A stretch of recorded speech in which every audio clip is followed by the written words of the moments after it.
السلام علیکم پیارے بچوں، امید ہے آپ سب ٹھیک ہوں گے۔ یہ جماعت چوتھی کا سبجیکٹ اردو ہے اور سبق نمبر 11 لیسن نمبر 11 جس کا نام ہے ایمانداری۔ چلو بچوں ہم سٹارٹ کرتے ہیں آج کا سبق۔ بہت دنوں کا ذکر ہے، ایک شہر میں ایک مشہور چور رہتا تھا۔ اس کا نام تارو تھا۔ تارو کا ایک ہی بیٹا تھا۔ بہت دنوں کا ذکر ہے یعنی کہ بہت پہلے کی بات ہے کہ ایک شہر میں ایک مشہور چور رہتا تھا۔ کہ ایک شہر تھا جس میں ایک مشہور چور رہتا تھا، یعنی کہ وہ ایک چور تھا، وہ بہت مشہور تھا وہاں پہ۔ اس کا نام تارو تھا۔ اس کا نام کیا تھا؟ تارو تھا۔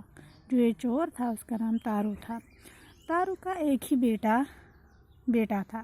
جو تارو تھا اس کا ایک ہی بیٹا تھا۔ جب تارو کا بیٹا بڑا ہوا تو ایک دن تارو نے اسے اپنے پاس بلایا اور کہا، کہتے ہیں کہ جب تارو کا بیٹا جو ہے وہ بڑا ہو گیا تو تارو نے اسے اپنے پاس بلایا اور کہا، کیا کہا؟ میرے بیٹے، اگر تمہیں مجھ سے ذرا بھی محبت ہے تو تم چور بننا ہی پسند کرو گی۔ کہ اب تارو نے اس کو بولا کہ بیٹے، اگر تمہیں مجھ سے محبت ہے تو تم کیا کرو گے؟ تم چور بننا ہی پسند کرو گے، کہ میری طرح ہی چور بنو گی۔ اس کام میں فائدہ ہی فائدہ ہے۔ اس کام میں کیا ہے؟ فائدہ ہی فائدہ ہے۔ بیٹے نے جواب دیا۔ اب اس کا بیٹا یہاں سے اٹھا اور اس نے جواب دیا، کیا؟ ابا جان، اگر میں چور بنوں گا تو کوئی میری عزت نہیں کرے گا۔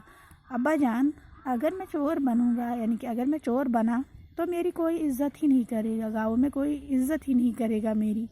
ہر کوئی مجھے ذلیل نظروں سے دیکھے گا۔ جو بھی کوئی ہوگا وہ مجھے کیا؟ ذلیل نظروں سے دیکھے گا۔ ہر کوئی مجھے نکما کہے گا کہ یہ دیکھو باپ کی طرح چور نکلا۔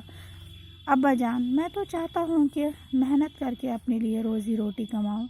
ابا جان، میں کیا چاہتا ہوں کہ میں محنت کر کے اپنے لیے روزی روٹی کماؤں، یعنی کہ محنت کر کے، نہ کہ چوری چکاری کر کے، ایمانداری سے زندگی بسر کروں اور ایمانداری سے اپنی زندگی بسر کروں۔ میں نہیں چاہتا ہوں کہ میں چور بنوں، میں چاہتا ہوں کہ میں محنت کروں۔ تارو یہ سن کر بہت ناراض ہوا اور اپنے بیٹے سے کہا، جو یہ تارو تھا یہ سن کر بہت ناراض ہوا اور اپنے بیٹے سے کہنے لگا، کیا تو میرے حکم سے انکار کیسے کر سکتا ہے؟ تو میرے حکم سے انکار کیسے کر سکتا؟ میں نے تو تجھے بولا ہے کہ تمہیں چور ہی بننا ہے، لیکن تم میرے حکم کو کیسے ٹال سکتے ہو، کیسے انکار کر سکتے ہو؟ تمہیں چور بننا ہی پڑے گا۔ میں تمہیں حکم دیتا ہوں کہ آج رات تم چوری چھپے زمیندار کے یہاں سے کالی گائے کو چرا کے لاؤ گے۔ میں آپ کو حکم دیتا ہوں کہ آپ کو آج رات کو جانا ہے زمیندار کے گھر اور اس کے گھر ایک کالی گائے، اس کو چرا کے لانا ہے آپ کو۔ اگر تم نے ایسا نہ کیا تو میں تمہیں ہمیشہ کے لیے گھر سے نکال دوں گا۔ چرا کے لاؤ گے۔ اگر تم نے ایسا نہ کیا تو میں تمہیں ہمیشہ کے لیے گھر سے نکال دوں گا۔ اگر تم نے وہ نہیں کیا جو میں نے تمہیں بولا ہے کہ تمہیں گائے کو چرا کے لانا ہے، اگر تم نے وہ نہیں کیا تو میں تمہیں گھر سے نکال دوں گا۔ یہ کہہ کر تارو وہاں سے نکل گیا۔ اس نے اپنے بیٹے کو اتنا کہا اور وہاں سے نکل گیا۔ لڑکے کو رات بھر نیند نہیں آئی۔ جو اس کا بیٹا تھا اب اس کو رات بھر نیند نہیں آئی، وہ رات بھر ایسے ہی جاگتا رہا، کیونکہ اس کو باپ نے بولا تھا کہ صبح تمہیں چوری کرنی ہے۔ صبح سویرے وہ زمیندار کے گھر گیا اور اس سے کالی گائے سودا کر لیا۔ اور صبح اس نے کیا کیا؟ وہ صبح سویرے زمیندار کے گھر گیا اور وہاں سے کیا کیا؟ اس کی جو کالی گائے تھی اس کا سودا کر لیا۔ ٹھیک ہے بچوں، چلو آج ہم اتنا پڑھیں گے، اس کے آگے ہم کل پڑھتے ہیں۔ اب ہم ایک اور بار سبق کو ریپیٹ کرتے ہیں۔ بہت دنوں کا ذکر ہے، ایک شہر میں ایک مشہور چور تھا۔ آپ کتابوں کی طرف دیکھو اور غور سے پڑھو بھی۔ اس کا نام تارو تھا۔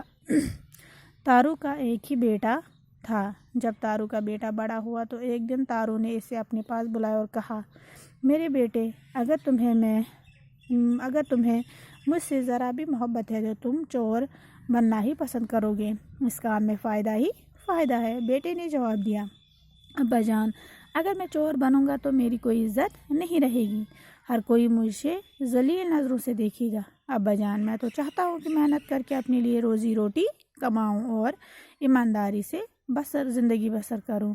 تارو یہ سن کر بہت ناراض ہوا اور اپنے بیٹے سے کہا، تو میرے حکم سے انکار کیسے کر سکتا ہے؟ تمہیں چور بننا ہی پڑے گا۔